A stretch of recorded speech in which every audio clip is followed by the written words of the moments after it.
Peace. So I made a tweet, right? So I go, wow, what the fuck? Vitaly's a good guy. It bothers me to see this happen to him after he made such a huge change for the better in his life. He stopped drinking, drugs, was catching really bad pedophiles, and was growing fast on Kick. Then he was creating problems in the Philippines by being a nuisance streamer like Johnny Somali. I don't know whose idea this was at Kick. This was an awful move and put one of their top streamers in serious trouble. This press conference proves it's obvious the Philippines is going to try to make an example out of Vitaly. How Vitaly gets out and makes a U-turn in his content. He's talented and does not need to make problematic content like this to get views.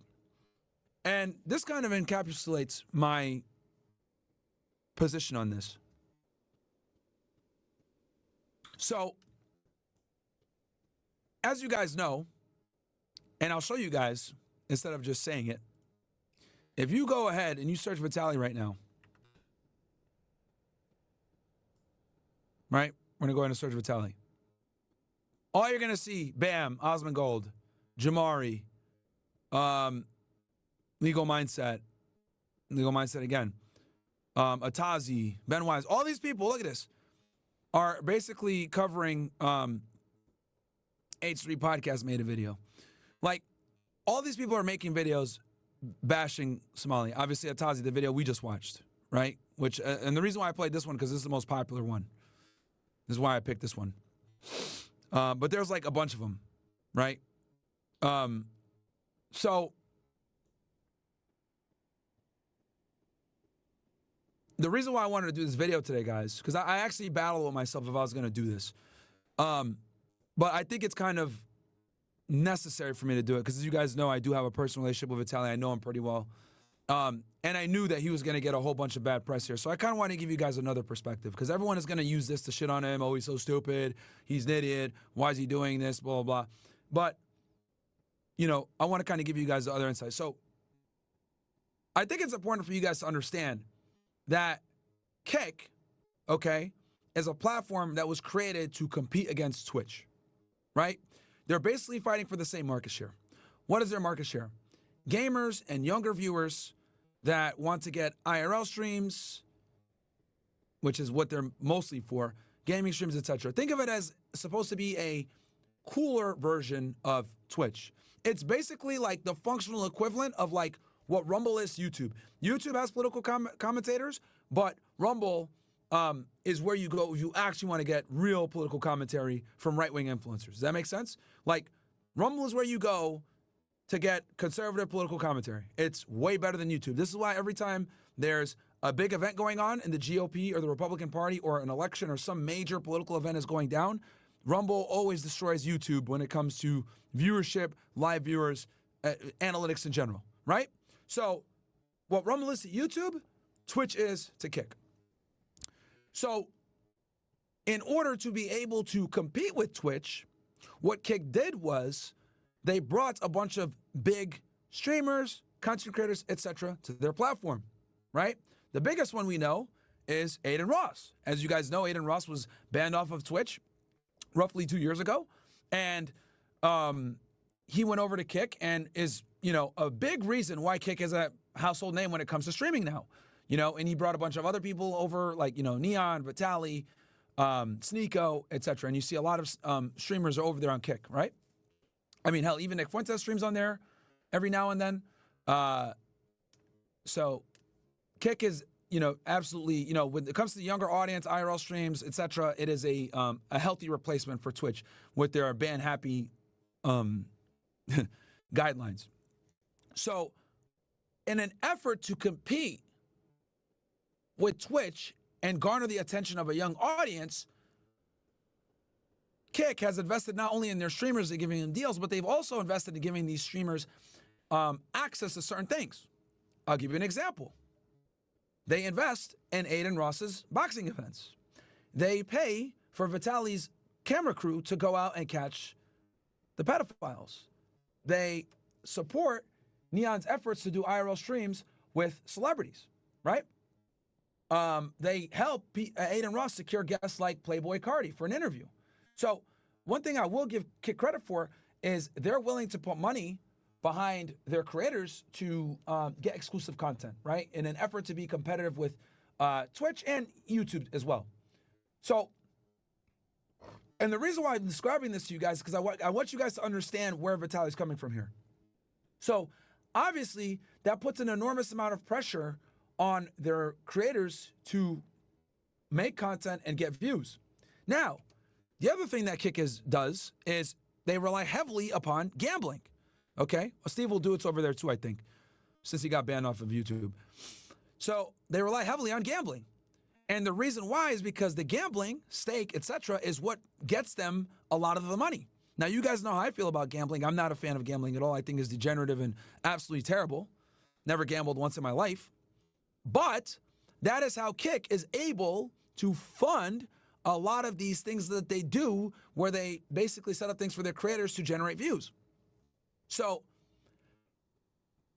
oftentimes, after, when I would work with VITALY, we would catch the pedophiles, and then he would spend a couple of hours after stream gambling, right? And it's very obvious he had to do it. It's obligatory, a part of his contract. Understandable. Look, just because I don't believe in gambling doesn't mean that I'm going to go ahead and take my values and try to virtue signal and tell everyone like, oh, you're a piece of shit for gambling. No, dude, it's a personal decision, right? I don't like it. I think it creates a lot of problems. But if guys do it, like, I'm not going to fucking like just, oh, you're the devil, blah, blah. It is what it is. It's illegal. It's illegal. You can do it. I just don't like it. So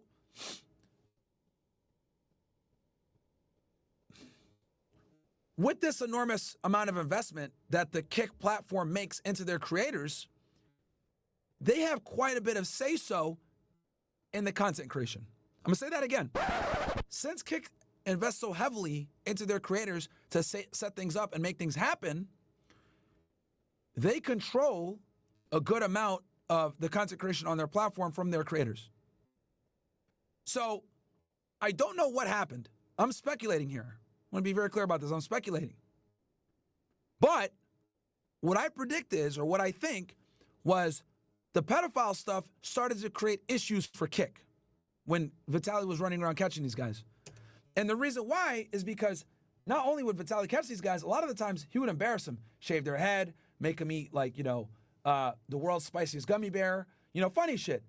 I remember one time I was there with Ada Russ and a couple other people. Dude brought out a fucking alligator.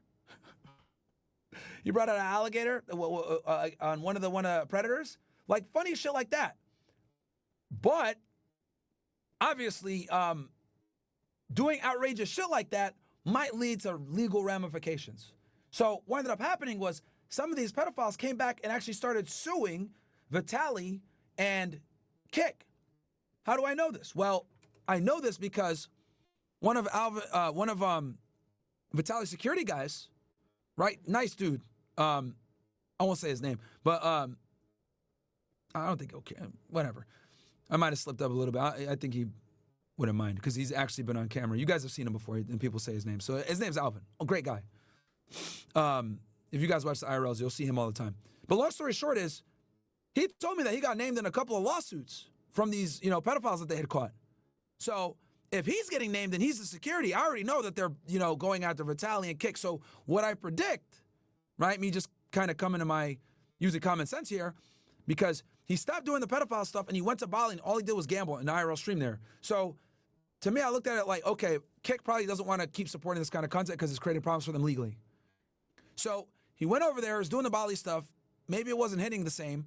And then he went to the Philippines and started doing this stuff, and it got him in trouble.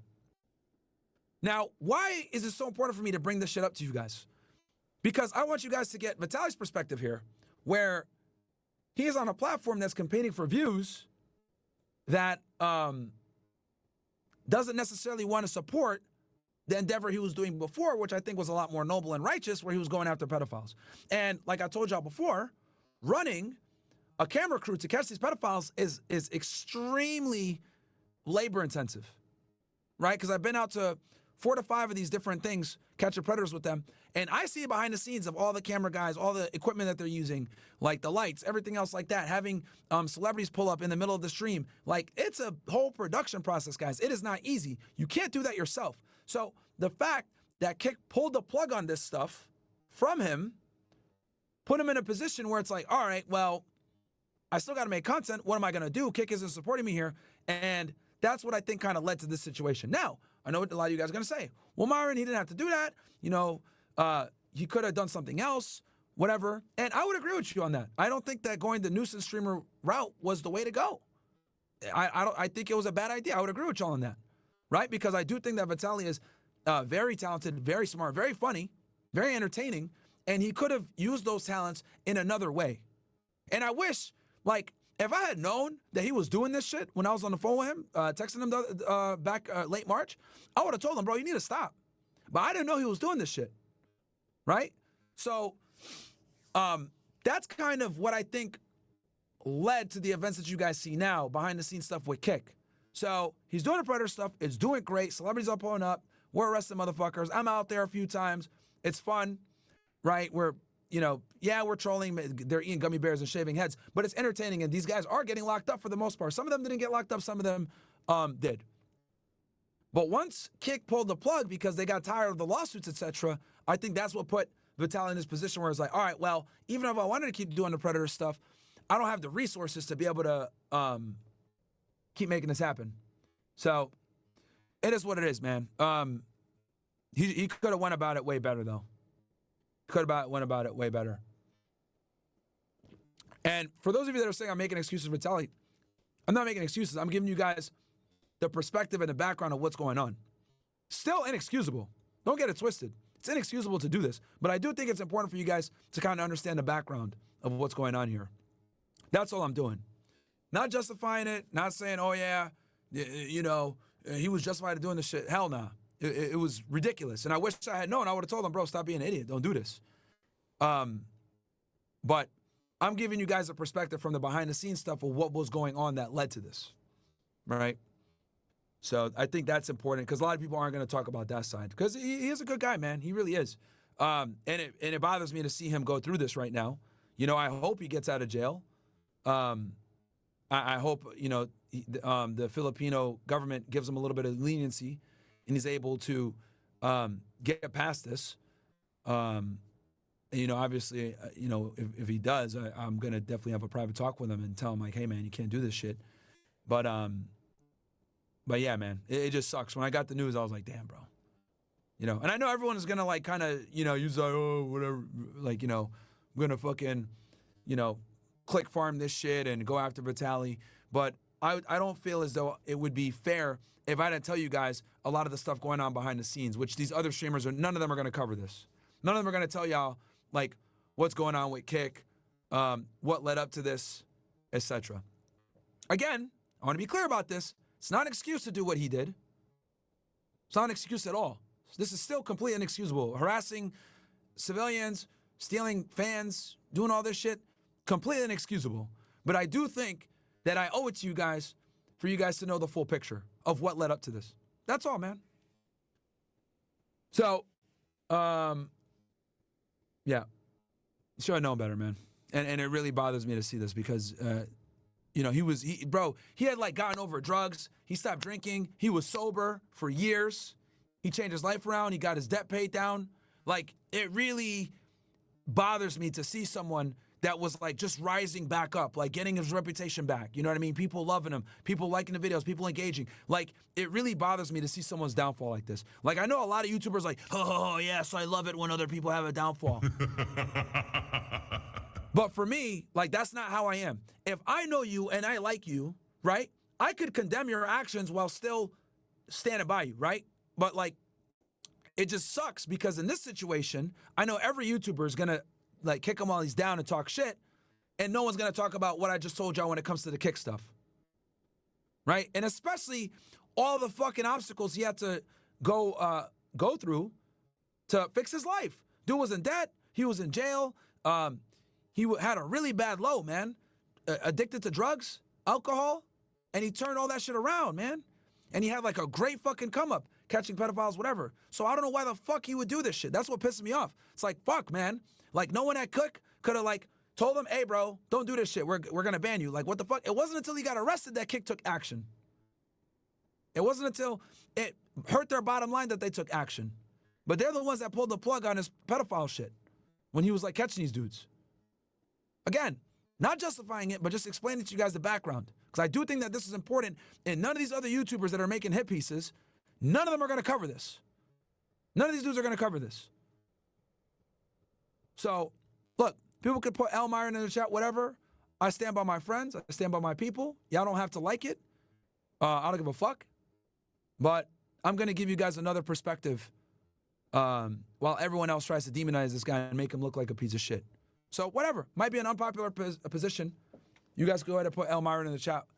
But I like VITALY. I wish him the best. I hope he gets out of this okay. I hope nothing happens to him because the guy works so fucking hard to turn his life around, man.